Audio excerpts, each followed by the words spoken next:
Love is not something that happens to you. It is not something you fall into. It is something you become. It is the very essence of who you are. And yet, in today's world, love has been distorted. It has been turned into an arrangement, a transaction, a convenience. And in that transformation, love has become fragile. Relationships are no longer about two people coming together to share their lives. They are about what can be gained, what needs can be fulfilled. And when those needs are no longer met, the relationship crumbles. Divorce rates are on the rise because we have lost touch with what love truly is. The reason we get married in the first place is because we have needs: physical, emotional, social, and sometimes even financial. Marriage is not about what the other person needs. It's about fulfilling our own desires. It's a simple truth. Nobody marries for the other person's sake.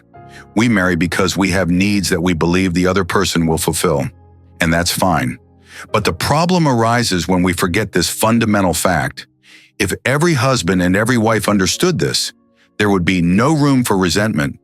Instead of expecting something from the other person, there would be gratitude. I got married because I have needs, and this person has been with me, fulfilling those needs. We would be thankful for the other's presence in our lives, for their contribution to our growth, our happiness, and our survival. But today, gratitude is scarce. Instead, expectations dominate. The moment one expectation is not met, resentment takes root. And from that point, love begins to fade. The root of this problem is simple. People are not looking for love. They are looking for security. They want assurance that no matter what happens, the other person will always be there. But life does not work that way. If you approach love as a binding contract, a guarantee that the other person will fulfill your desires, it will always lead to disappointment. When you treat love as a transaction, it becomes transactional. If your love is based on what you are getting from the other person, then love is no longer love. It is a trade, a give and take, but with conditions.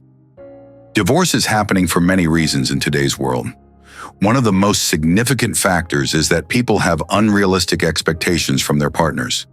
They enter into relationships with the mindset of seeking fulfillment, thinking that another person will complete them. But relationships are not meant to fulfill your emptiness. They are an opportunity for growth and giving. When people fail to understand that love is not about what you receive but what you give, they become frustrated. The idea of love as a transactional exchange, where you give only when you get something in return, leads to dissatisfaction and the breakdown of relationships. People seek comfort and ease, but when challenges arise, they see it as a failure, not understanding that challenges are an inherent part of life and relationships.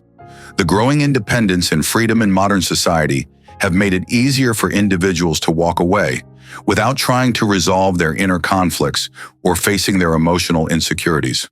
Divorce in many ways is an escape from confronting deeper, unresolved issues within themselves. The deeper problem is that people try to extract happiness from their partner.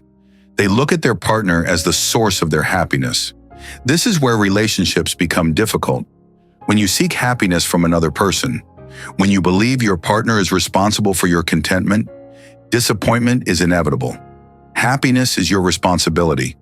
Love is not about fixing your loneliness or completing yourself. Love is about expanding your life. But if your life feels empty and you expect someone else to fill that void, sooner or later, frustration will set in. If you enter a relationship thinking, "What can I get?" it's bound to lead to suffering. But if you enter a relationship with the mindset of, "What can I give?" then the relationship becomes a space of growth, beauty, and fulfillment. Today, however, everyone seems to be preoccupied with asking, "What am I getting from this?"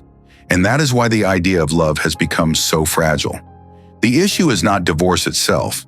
Divorce is merely a consequence of a deeper misunderstanding about love. If you truly love someone, then whether they stay with you or not, whether they meet your desires or not, it should not matter. Love is not a transaction. It is a way of being. But today, people treat love as a contract, a business arrangement.